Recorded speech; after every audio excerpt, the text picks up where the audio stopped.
Let's watch some freaking Drew Gooden. My only experience with Lost, is the Java game on mobile in 2005. That's a terrible experience with Lost. I'm so sorry.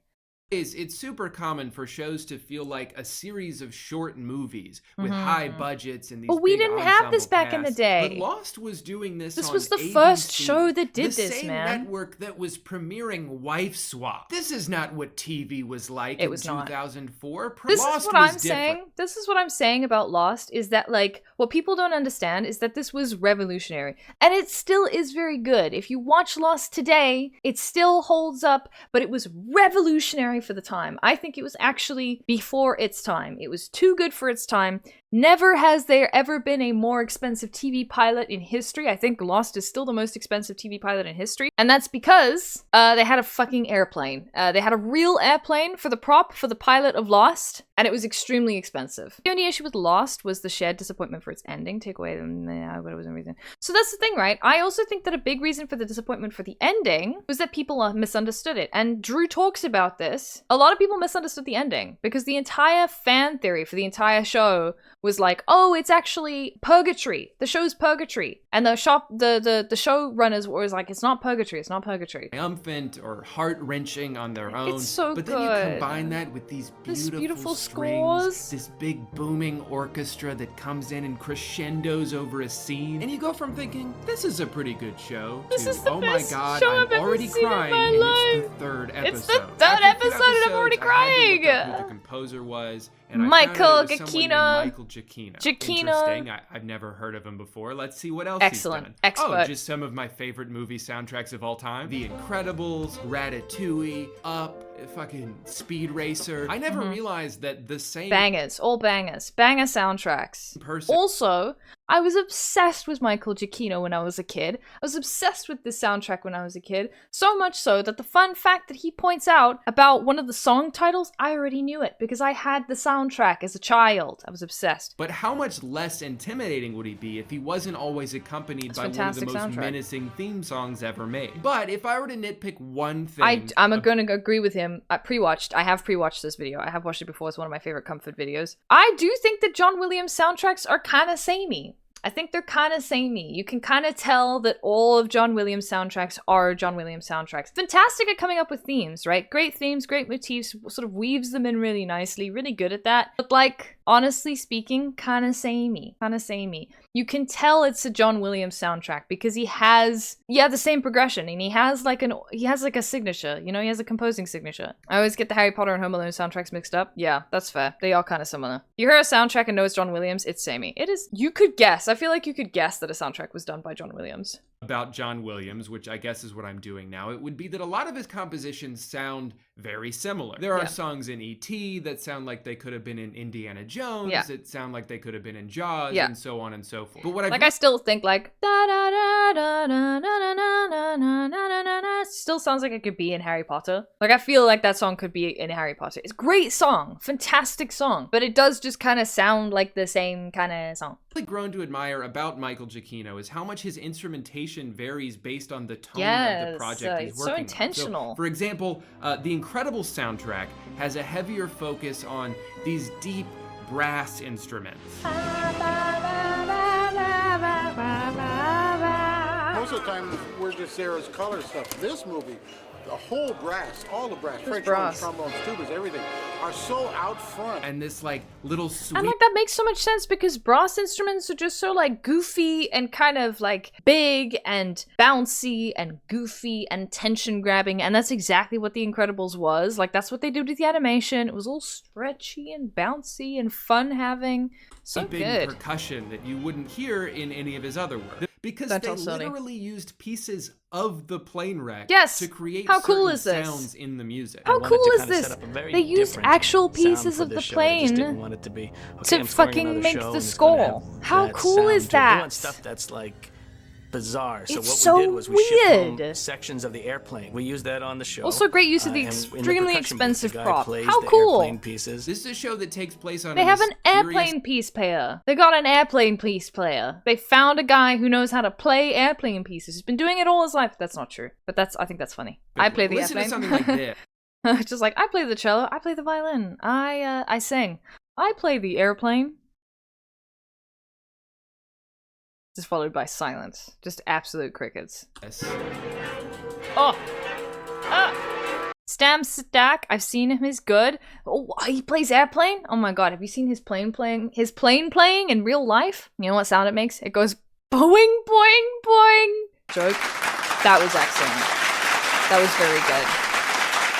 I'm gonna remove the applause redeem and I'm gonna make it a hotkey and also a command. That's what I'm gonna do. Quick, Seal, read out the numbers for 8, 15, 16, 22, 42. Bitches. But that's not even my favorite thing about the soundtrack. Each of the main characters in Lost has a theme song that's centered around a specific Fuck you, Erebus. You're a number. As most of you probably know, this is a beautiful yet heartbreaking scene with a beautiful yet heartbreaking song.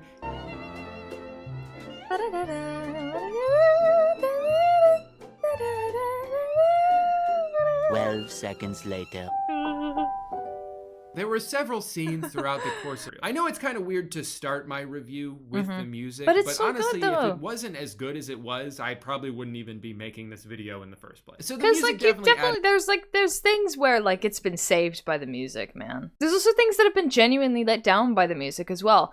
I don't think I knew that much about like I wasn't very confident until fairly recently of saying like this is bad music versus this is good music. But when I played Hogwarts Legacy, the soundtrack lets down that game so badly. Especially considering the incredible material, obviously, that John Williams made for the soundtrack for Harry Potter. The game looked like it was a letdown in general.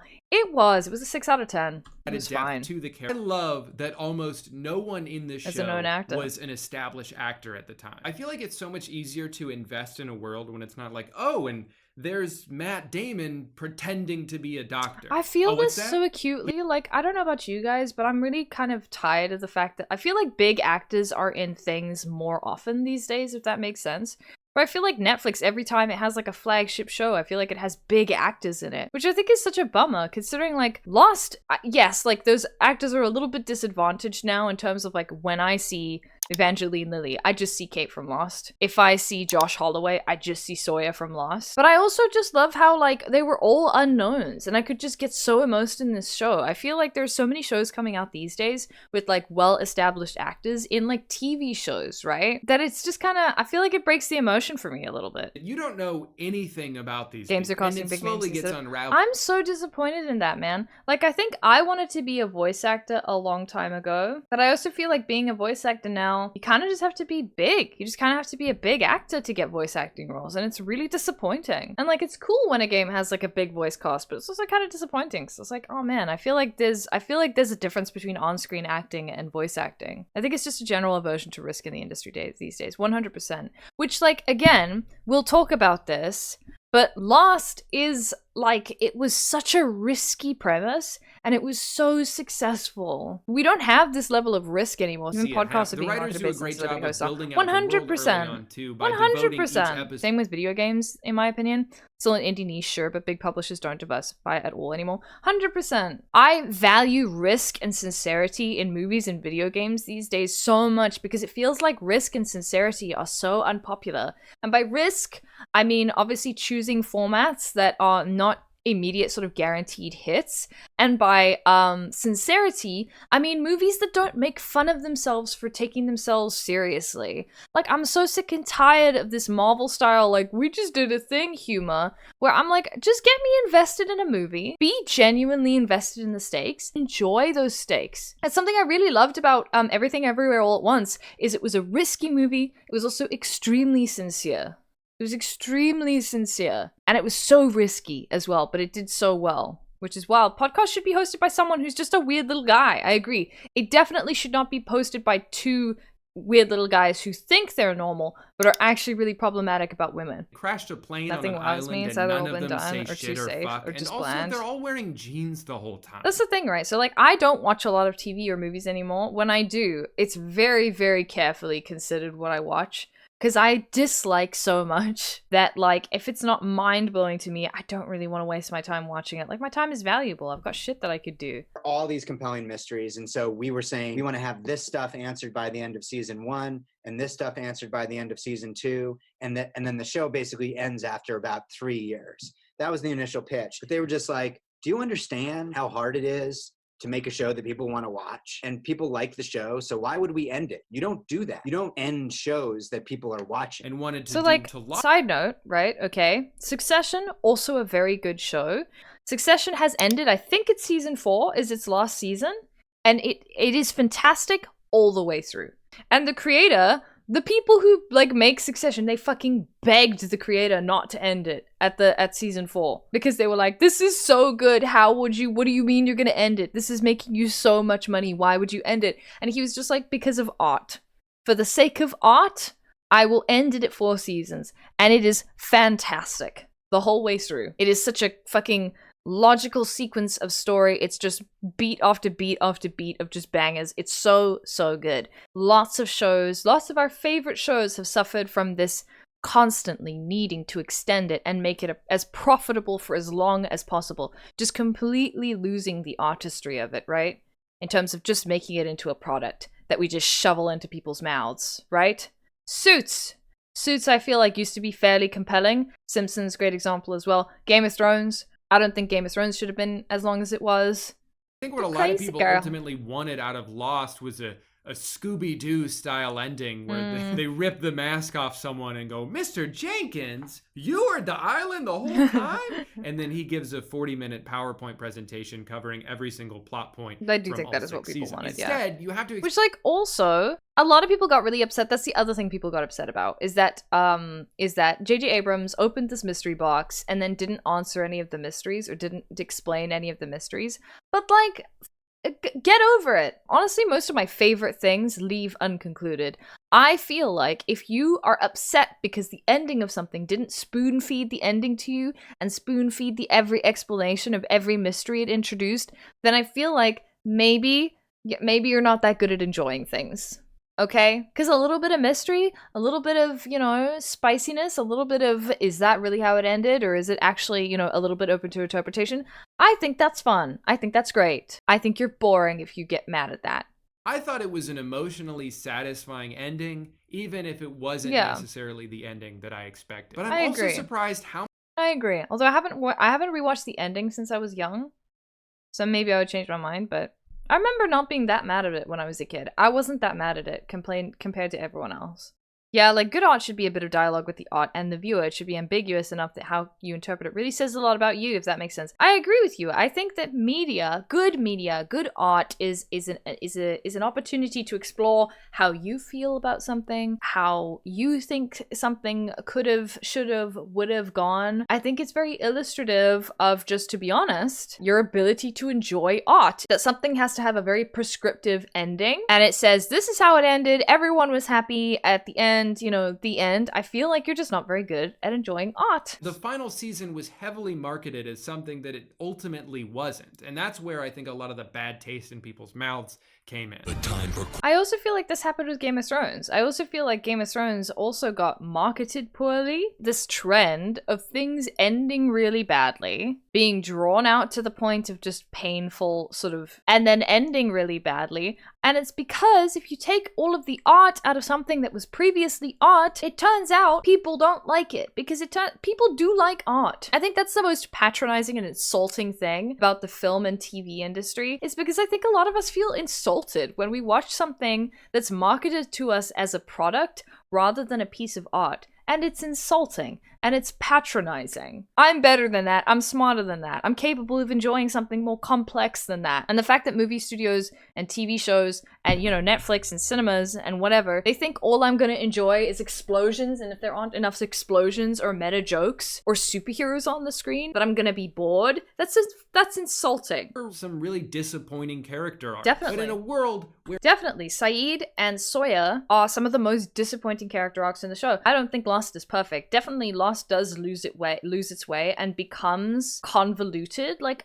part of the way through. And I also have a problem with the fact that around season 4, Lost becomes extremely story-driven rather than character-driven, which is a huge shame because, and it was noticeably bad because the characters was the best part of the show. So it's really noticeable when Lost became story-driven over character-driven. Some of the story arcs are really bad. They clearly had these excellent characters like Saeed, Sawyer, which they just don't know what to do with after a certain point. They kind of resolve their stories, and now they just don't know what to do with them. So they kind of throw them into weird adventures, weird misadventures on the show, and the characters completely lose their edge, they completely lose their interest, and it just becomes very defanged after a certain point. Similar to Game of Thrones, but I feel a little bit more unjustly about Lost, is that because the ending was marketed poorly, ruined because of capitalism and sort of overproduction, over-massaging of a product, of an art form into a product, people remember it for its disappointing ending, and that's so unfair for what was a pretty good show for a lot of the way through. It's still genuinely so entertaining and heartbreaking and engaging in so many different ways. I love Lost. Guys, check out Drew Gooden. I don't need to, you know, he's a much larger creator than I am, but Drew Gooden, very, very good. I love his videos. I love all of his videos. I feel like he's never put out a bad video, honestly. So go check him out, okay?